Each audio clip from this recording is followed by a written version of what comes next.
하나님을 힘써 아는 것이 지혜죠. 지혜는 분별력인데요. 힘써야 될 것과 힘쓰지 않아야 될 것을 분별하는 게 중요해요. 모순되게도 인간은 힘쓰지 않아야 될 것을 너무 많이 힘쓰고요. 정말 힘써야 될 것을 너무 소홀히 해요. 성경에서 우리가 가장 힘써야 될 것 중 하나가 뭐냐면 하나님을 힘써 아는 거죠. 호세아 6장 3절에 보면 그러므로 여호와를 알자. 힘써 여호와를 알자. 그에 나타나시면 새벽빛같이 어김없나니 비와 같이 땅을 적시는 늦은 비와 같이 우리에게 임하시라 하니라. 힘써 여호와를 알게 되면 이스라엘 백성들에게 가장 귀한 축복 중 하나는 비거든요. 비. 이른 비와 늦은 비를 주시는 건데 그 비를 통해서 풍성해짐을 경험하는데 하나님을 힘써 알게 되면 우리가 놀라운 유익을 얻게 된다는 거죠. 하나님을 아는 지식은 이 땅에 사는 동안에도 유익할 뿐만 아니라 영원한 유익을 주는 것이죠. 그래서 우리는 삼위일체 하나님 특별히 아는데 부지런해야 돼요. 에이테버 토주가 이렇게 말했어요. 삼위일체의 교리를 이해하려면 매우 부지런해야 한다. 진리가 자랄 수 있는 토양을 만들려면 우리가 먼저 잡초를 뽑아야 하기 때문이다. 부지런해야 돼요. 여러분이 자녀 잘 키우겠다 그러면서 자녀의 교육에 관한 책을 한 번도 읽어본 적이 없다면 게으른 겁니다. 오늘 본문은 딱 한 절이지만 이게 보석이에요. 주님께서 십자가를 지시기 전에 하나님께 드렸던, 아버지께 드렸던 중보기도 속에 담긴 기가 막힌 진리죠. 보석 중에 보석이죠. 오늘 요한복음 17장 3절에 이렇게 말씀하잖아요. 영생은, 이건 디멘션이 다른 거죠. 우리가 가지고 있는 생명은 바이오스라고 하는 육체의 생명이죠. 영생은 영원한 하나님의 생명이죠. 영생은 곧 유일하신 참 하나님과 그가 보내신 자 예수 그리스도를 아는 것입니다. 이 속에 창세전과 그리고 영혼이 담겨 있고 그리고 우리를 만드신 분, 지금도 모든 만물을 붙잡고 계신 하나님에 대한 진리가 담겨 있죠. 오늘 우리가 배우는 하나님에 대한 진리 가운데 중요한 게 뭘까요? 첫째로 하나님은 유일하신 하나님이시다. 다시 3절을 보세요. 주님이 하신 말씀이요. 영생은 곧 유일하신 참 하나님과 그가 보내신 자 예수 그리스도를 아는 것입니다. 유일하신 참 하나님은 하나님 아버지를 의미하죠. 예수님께서 하신 말씀 가운데. 그리고 예수님 자신도 포함되어 있어요. 유일하신 아버지 하나님과 유일하신 예수 그리스도도 포함되어 있죠. 이 속에는 보이지 않게 성령님도 포함되어 있죠. 하나님 많은 걸 양보하시는데요. 하나님 양보하지 않는 게 하나 있는데 하나님에 대한 지식이죠. 신명기장 4절을 보게 되면 이스라엘에 들으라. 우리 하나님 여호와는 오직 유일한 여호와이시니. 하나님 유일하시다. 주님도 하나님의 유일하심을 오늘 본문뿐만 아니라 요한복음 5장 44절에서 이렇게 말씀하시죠. 너희가 서로 영광을 취하고 유일하신 하나님께로부터 오는 영광은 구하지 않으니 어찌 나를 믿을 수 있느냐.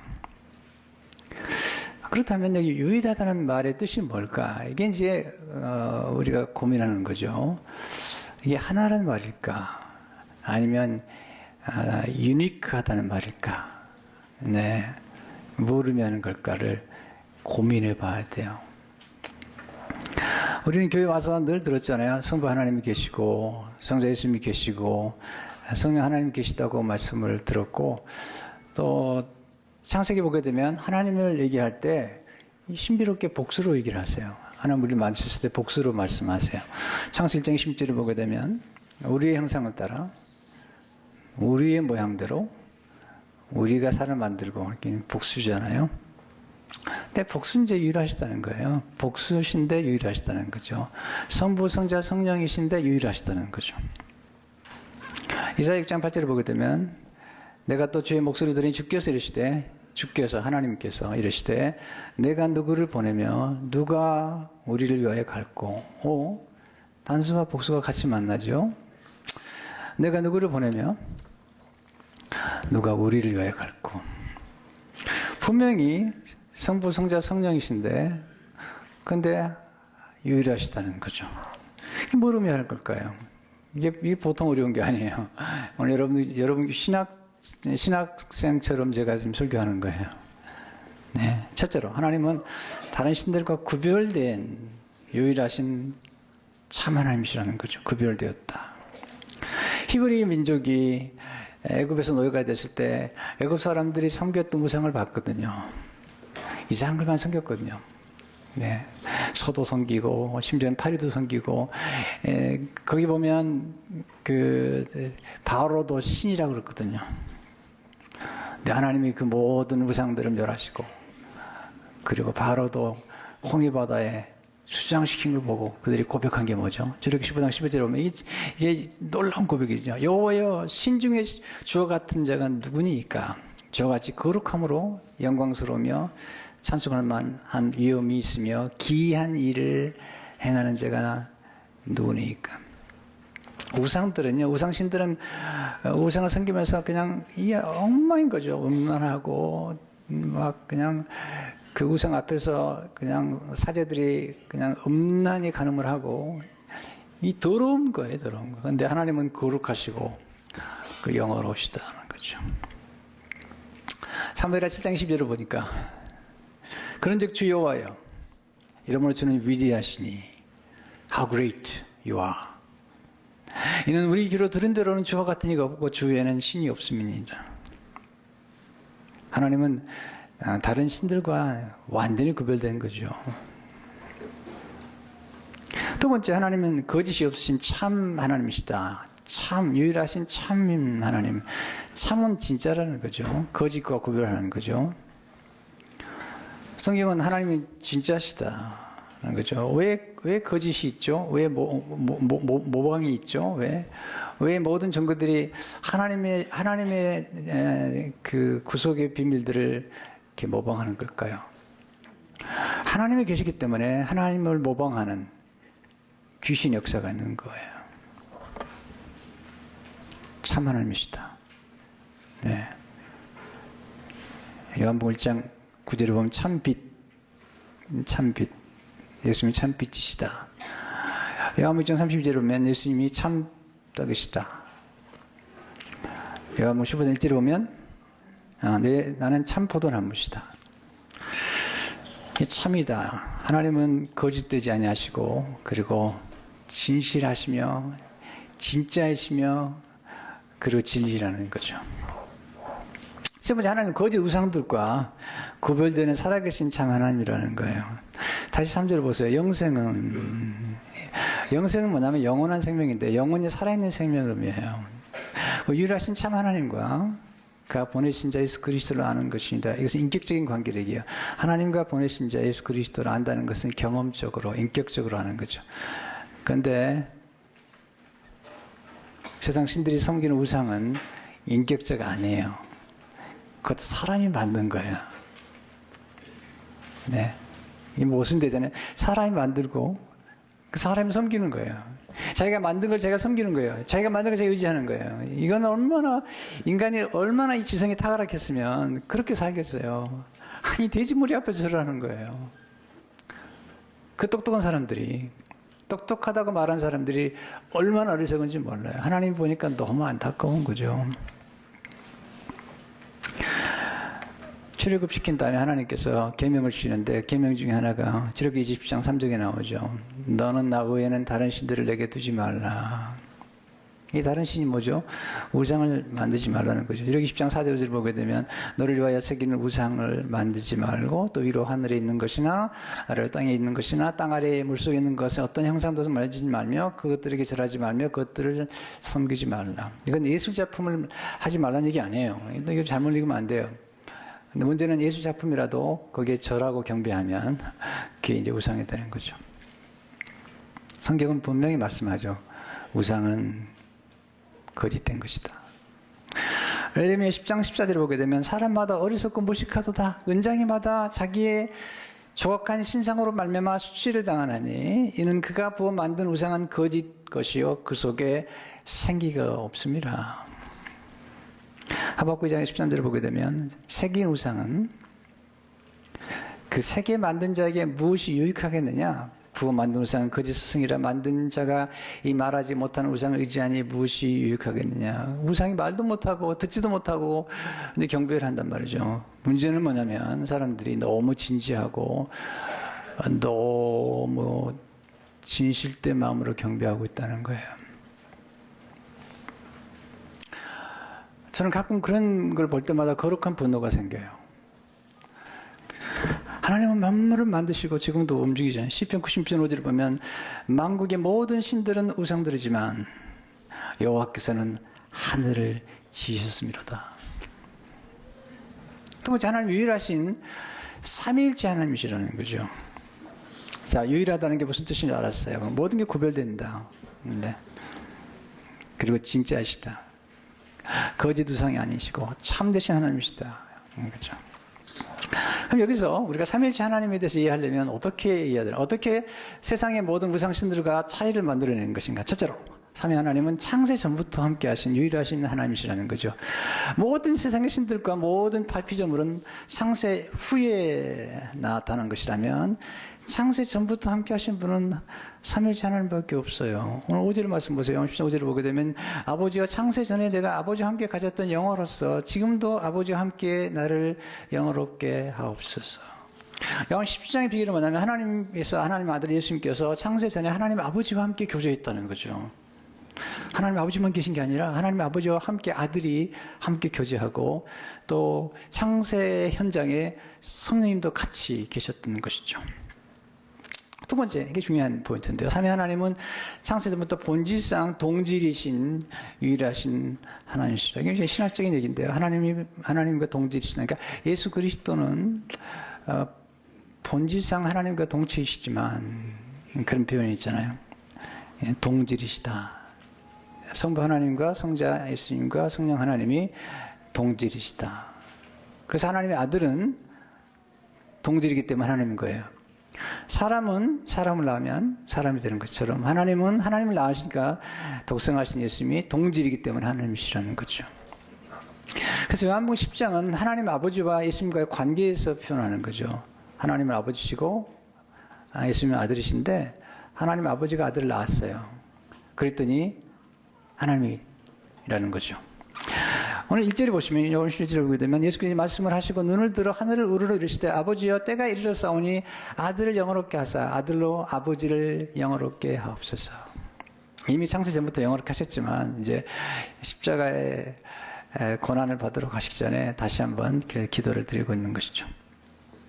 그래서 우리 기독교 신조 가운데 가장 중요한 핵심적인 신조들을 좀 다룰 필요가 있어요. C.S. 루이스가 이렇게 얘기하고 있어요. 기독교 신조 가운데 하나는 그리스도가 하나님의 아들로 창조되신 것이 아니라 나셨다는 것입니다. 네. 거기에는 모든 세계가 창조되기 전에 아버지에게서 나셨다는 말이 덧붙여 있습니다. 이 말은 그리스도께서 사람으로 세상에 오셨을 때 동정녀의 아들로 태어나셨다는 사실과는 아무 관계가 없음을 분명히 아시겠죠? 지금 우리는 창조되기 전, 시간이 시작되기 전에 일어났던 어떤 일에 대해 생각하고 있습니다. 모든 세계가 창조되기 전에 그리스도는 창조되신 것이 아니라 나셨습니다. 이 말이 무슨 뜻입니까? 질문이 중요한 거죠. 무슨 뜻이죠? 하나님 아버지께서 창조 전에 아들을 낳으셨다는 게 무슨 뜻이죠? 자, 루이스는 계속 이렇게 하죠. 낳는다는 것은 아버지가 된다는 뜻이고 창조한다는 것은 만든다는 뜻이죠. 이 두 단의 차이는 이런 것입니다. 여러분이 낳는 것은 여러분과 같은 종류의 것입니다. 즉 사람은 사람의 아이를 낳고 비버는 비버 새끼를 낳으며 새는 새 새끼로 부화될 아이를 낳습니다. 그러나 여러분이 만든 것은 여러분과 다른 종류의 것입니다. 즉 새는 둥지를 만들고 비버는 뱀을 만들며 사람은 라디오를 만듭니다. 루이스가 했을 때는 스마트폰은 안 나왔던 것 같아요. 네, 지금 같으면 사람은 스마트폰을 만듭니다. 이렇게 얘기했겠죠. 그러니까 사람이 사람을 낳는 거지요. 사람은 컴퓨터를 만든다는 거죠. 다르다는 거죠. 그러면서 하나님이 하나님을 낳는다는 게 뭐를 의미할까요? 하나님이 하나님을 낳는다는 게 뭐를 의미할까? 제가 조금 읽어드릴게요. 하나님은 하나님을 낳습니다. 사람이 사람을 낳듯이 말입니다. 하나님은 하나님을 창조하시지 않습니다. 사람이 사람을 만들 수 없듯이 말입니다. 그렇기 때문에 사람은 그리스도가 하나님의 아들인 것 같은 의미에서 하나님의 아들이 될 수 없습니다.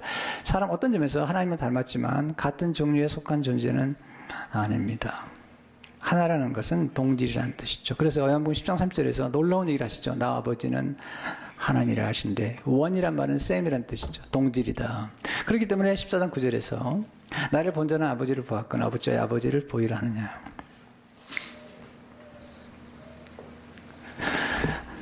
하나님의 아버지와 관계에서 예수님은 아들이시고요. 또 예수님과의 관계에서 하나님 아버지는 아버지가 되시고요. 그래서 이 관계 속에서 성삼위가 이해되죠. 이 삼위일체 하나님에 대해서 가장 심각하게 고민하고 그리고 글을 쓰고 연구했던 분이 어거스틴이에요. 어거스틴 굉장히 탁월한 분이었어요. 그분이 이렇게 기록하고 있습니다. 그리스도는 자신에 대하여는 하나님이라고 불리며 성부와의 관계에서 생각될 때는 성자라고 불린다. 예수님도 하나님이시니까요. 그리고 성부가 자신에 대하여는 하나님이라고 불리고 성자와의 관계에 생각될 때는 성부라고 불린다. 그리고 자신에 대하여 아버지라고 불린 분과 자신에 대해 아들이라고 불린 분은 중요한데 동일하신 하나님이시다. 삼위일체 하나님을 이해하려고 할 때 하나님 아버지와 독생하신 예수님과의 관계에서 하나님 아버지가 아들을 낳았기 때문에 예수님은 하나님이시다. 동질이시다. 그걸 이해하는 게 필요하죠. 그리고 성령님은 하나님 아버지가 낳지 않으셨어요. 성령은 하나님 아버지의 영이고 예수님의 영이기 때문에 정통적인 기독교 신조에서는 성령님은 아버지와 아들로부터 나오셨다. 태어난 게 아니에요. 나오셨다는 거죠. 발출하셨다. 그런 표현을 쓰는데요. 그리함으로 삼위 하나님이 함께 우리 가운데 거하시는 거다. 거죠. 세 번째, 삼위 하나님은 창세전부터 서로 사랑하신 사랑의 하나님이시다는 거죠. 우리 누구나 다 예수 믿지 않는 사람도 표현하더라고요. 요한에서 4장 8절에 보면 하나님은 사랑이시다고 표현하잖아요. 자, 이게 굉장히 중요한 단어죠. 오늘 또 본문요 27장 24절을 보게 되면 아버지의 내게 주신 자도 나 있는 곳에 나와 함께 하심으로 아버지 창세전부터 나를 사랑하심으로 하나님 아버지께서 독생하시심으로 창세전부터 사랑하셨어요. 내게 주신 나의 영광을 그들로 보게 하시기를 원하옵니다. 이게 중요하냐면요. 사랑 혼자 하는 게 아니에요. 사랑은 반드시 대상이 필요한 거죠. 루이스는 이렇게 말합니다. 사랑이란 한 인격체가 다른 인격체에게 품는 것입니다. 내가 누구를 사랑한다고 해서 다른 인격체를 품는 거죠. 사랑을 주고받는 거죠. 주는 것만이 아니라 받는 거죠. 하나님 한 분이시라면 세상에 창조되기 전에 사랑 잊을 수가 없다는 거죠. 굉장히 중요한 영적인 논리죠. 하나님은 유일하신 하나님이시죠. 근데 그 유일하신 그 독특하고 유일하신 그분께서 성부와 성자와 성령으로 창세전에 함께 사귀셨다. 그리고 완벽하게 함께 서로 의논하시면서 창조하시고 그리고 성삼 하나님께서 함께 구속을 이루셨다는 것이죠. 삼위일체에 관한 가장 건강한 정통적인 신경, 우리가 사도신경이라고 그러는데 그런 신경 같은 신경 가운데 삼위일체 하나님을 가장 설명해 주는 것 중에 하나가 아타나우스 신경인데요. 앞에 부분만 읽어드릴게요. 이게 이제 성부 한 분이 계시고 성자 한 분이 계시고 성령 한 분이 계시지만 성부와 성자와 성령 하나님이시다. 성부와 성자와 성령의 영광은 동일하고 성부와 성자와 성령의 영도 똑같이 영원하다. 근데 우리 한국 신자들의 대부분이요, 또는 이제 이게 깊이 연구하지 않은 목사님들이 실수를 하게 되면 성부, 성자, 성령 하나님을 설명할 때 양태론적인 설명을 해요. 양태론이 뭐냐면 이런 거예요. 하나님 하나인데 어떨 때는 아버지 모습으로, 어떤 예수님의 모습으로, 어떤 성령으로 모습으로 나왔다는 거죠. 뭐 예를 들자면 이런 거죠. 예를 들자면 물이 있는데 물이 있고 수증기가 있고 또 얼음이 있는 것처럼 하나가 스스로 이렇게 나타난다. 그건 이단이에요. 네, 그렇게 설명하면 이단인 거죠. 네. 그러면 성부, 성자, 성령 하나님을 부인하는 거예요. 분명히 성부 하나님 계시고 성자 예수님 계시고 성령 하나님 계세요. 그런데 동일하세요. 이게 이제 어거스틴이 한 얘기를 조금 더 읽어드리면 좋을 것 같아요. 새 육격, 그 자체에게 차례에게 정될 수 있는 개념, 복수로서의 새 존재를 표현하는 것이 아니라, 잘 보셔야 돼요. 하나의 존재, 즉 삼위일체 그 자체를 나타낸다. 다시 말하면 성부도 하나님이시고 성자도 하나님이시며 성령도 하나님이시고 성부도 선하시고 성자도 선하시고 성령도 선하시고 성부도 전능하시고 성자도 전능하시고 성령도 전능하시다. 하지만 세 하나님이나 세 가지 선이나 세 가지 전능이 있는 것이 아니라 삼일체 그 자체이신 하나님 하나의 선, 하나의 전능이 있다. 이 삼일체 안에는 절대적인 평등성이 있다. 신성에 있어서는 성부가 성자보다 크지 아니하고 성부와 성자와 합해줘도 성령보다 크지 아니하시다. 삼위 중 어느 한 인격도 삼일체 그 자체보다 작지 아니하시다. 이 정도 되면 머리가 뽀개지는 거예요. 이게 이제 신비인 거예요. 이게 우리가 인식을 넘어서 신앙을 해야 되는 거죠. 그래서 하나가 합하면 둘이 돼야 되잖아요. 그러면 하나가 합하면 둘이 돼가지고 다른 하나와 비해서 많아야 되는데 그렇지 않다는 거예요. 이게 지금 신비에 속하는 거죠. 그렇기 때문에 삼위일체 하나님을 정말 잘 설명하면 그 이단이 된대요. 뭐냐면 그 정도에서 믿어야 되는 거예요. 성부 하나님, 성자 하나님, 성령이 하나님 계신데 마치 복수 같은 하나인 거예요. 하나님이 이걸 설명하는 방법 중 하나로 남자와 여자를 만나시고 결혼이란 제도를 마련하신 것 같아요. 근데 설명하지만 완전하지 않아요. 왜냐하면 하나님은 완벽한 성부, 성자, 성령, 완벽한 하나님이시고 완벽한 동질이지만 남자, 여자는 사람이란 동질 외에는 다른 게 많거든요. 그리고 완전하지도 않거든요. 설명하기 좀 애매하지만 그러나 하나됨에 대한 설명을 하기에는 조금 도움이 될 수도 있어요. 에베소 5장 31절 32절 오게 되면 그러면 사람이 부모를 떠나 그의 아내와 합하여 그 둘이 한 육체가 될지니 이 비밀이 크도다. 나는 그리스도와 교회에 대하여 말을 이것이 비밀이다. This is a profound mystery. 미스터리라는 거죠. 왜냐하면 남자 여자가 만났으면 둘이 돼야 되는데 하나가 된 거예요. 하나가 된 거예요. 그러니까 성부와 성자와 성령이면 셋이 돼야 되는데 하나가 된 거죠. 그런데 남자와 여자가 만나서 하나가 되는 것은 성부 하나님이 하나 된 거와는 다르죠. 왜냐하면 남자와 여자는 사람이긴 하지만 불완전한 존재거든요. 그러나 하나님은 완전한 성부, 성자, 성령이시고 완전히 하나 되시고 완전한 연합이 되시고 완전한 조화를 이루는 거죠.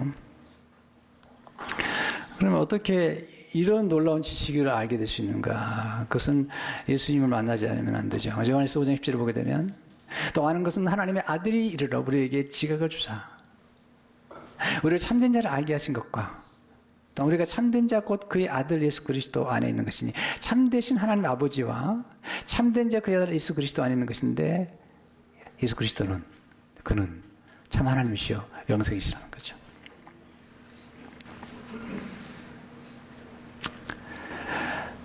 여기서 예수 그리스도께서 오심으로 이런 지각을 주셨는데 이 지각은 누구를 통해 주신 걸까? 성령이라는 거죠. 요한복음 15장 16절 보면 내가 아버지께부터 너에게 보낼 보혜사 곧 아버지께로부터 나오신 진리의 성이 오실 때 그가 나를 증언하실 것이요. 예수님이 누구신지 예수님이 하나님의 아들이시고 예수님이 하나님이시라는 사실을 그리고 하나님 아버지를 알게 하신 분은 누군가 성령에 조명하신다는 말씀인데요. 우리 눈을 열어주시는 거예요. 그래서요 거듭나지 않으면 영적으로 시각장애인이에요. 근데 거듭나면 알게 돼요. 그리고 믿게 돼요. 그리고 감동하게 돼요. 와! 놀랍다. 여기서 우리가 이제 이 놀라운 진리가 왜 우리에게 영광스러우냐면 여기서 어떤 얘기는 하나님은 예수님 통해서 우리에게 영생을 주셨다는 거죠. 영생을 선물로 주셨다. 요한복음 3장 10절을 보면 하나님이 세상을 사랑하사 독생자 주셨으니 이는 그를 믿는 자마다 멸망하지 않고 영생을 얻게 하려 하심이라. 영생이란 무엇인가 설명하죠. 오늘 17장 3절에 보면 영생은 그 유일하신 참 하나님과 그가 보내신 자 예수 그리스도를 아는 것입니다. 하나님과 관계 속에서 하나님의 생명을 같이 누리고 교제하는 것. 네. 이 영생은 우리에게 있는 게 아니에요. 하나님 안에만 있는 거죠. 예수 그리스도 안에만 있는 거예요. 그래서 요한일서 5장 11절 12절에 보면 또 증거는 이것이니 하나님 우리에게 영생을 주신 것과 이 생명이 그의 아들 안에 있는 그것이니 아들이 있는 자에게는 생명이 있고 하나님의 아들이 없는 자에게는 생명이 없느니라. 예수 그리스도 그분이 우리 안에 들어올 때 예수님이 우리 안에 들어올 때 예수님이 우리 안에 들어와서 영생을 주시는 거죠. 영원한 생명을 주시는데 이 영생은 우리가 지금 태어나가지고 이렇게 경험하는 바이오스라고 하는 육체적인 생명과는 달라요. 요한에서 1장 3절을 보니까 우리가 보고 들은 바를 너희에게도 전하면 너희로 우리가 사귐 있게 하려면 우리의 사귐은 아버지와 그의 아들 예수 그리스도와 더불어 누림이라. 그러면서 요한복음 10장 21절 22절 이렇게 말씀하시죠. 아버지 내 안에 내가 아버지 안에 있는 것 같이 그들도 다 하나가 돼요. 우리 안에 있게 하사. 와우. 우리는 질이 다른데 하나님 우리를 초청하시는 거예요. 전혀 질이 다른 우리를 하나님께서 초청하셔서 펠로십을 나누세요. 세상을 아버지께서 나를 보내신 것을 믿게 하옵소서. 내게 주신 영광을 내가 그들에게 주었사오니 이는 우리가 하나가 된 것 같이 그들도 하나가 되게 하려 함이니이다. 여러분, 우리가 완전한 조화를 이룰 때, 완벽한 조화를 이룰 때 거기서 우리는 굉장히 노는 희열을 누리죠. 문제는 우리 안에 죄성, 육신의 이 바이오스를 가지고 살아가는 동안에 우리 안에 육의 생각이 우리를 파괴시키는 거죠. 그래서 성령 충만해야 돼요. 성삼위 하나님 우리랑 역사할 때 우리 안은 풍성한 생명을 누리기 시작하죠. 여러분, 교회는 대단한 것이죠. 왜냐하면 모든 만물에서 모든 마음 충만한 것이죠. 여러분, 메시지는 대단한 것이죠. 왜냐하면 여러분들이 이 창세 전의 비밀을, 이 하나님의 비밀을, 하나님의 비밀을 말해주는 것은 교회잖아요. 메시지잖아요. 성경이잖아요. 근데 하나님을 떠나서 우리 행복할 수 있다고요? No! 행복할 수 없는 거죠. 명상한다고 행복해지나요? No! 말도 안 되는 거죠. 우리 믿음이 얼마나 세냐가 중요한 게 아니에요. 어떤 분은 믿음이 없으니까 주여 믿습니다 그러는데요. 그런다고 믿어집니까? 여러분, 믿음의 크기가 중요한 게 아니에요. 믿음의 디렉션, 믿음의 대상이 누구냐는 거예요. 우상이냐 아니면 사회 하나님이냐. 믿음이 약해도 괜찮아요. 하는 말을 뭐라고 말씀하시죠? 겨자씨만한 믿음만 있어도 예수 그리스도를 믿으면 그 믿음이 천국 가는 거예요. 여러분, 성삼위 하나님 안에서 신비로운 거예요. 네, 거기까지만 이해하시고 믿으세요, 그냥. 네, 그리고 늘 하나님을 찬양하며 경배하면서 우리 삶 가운데 하나됨의 비밀을 경험하는 여러분 되시길 주의 이름으로 축원합니다.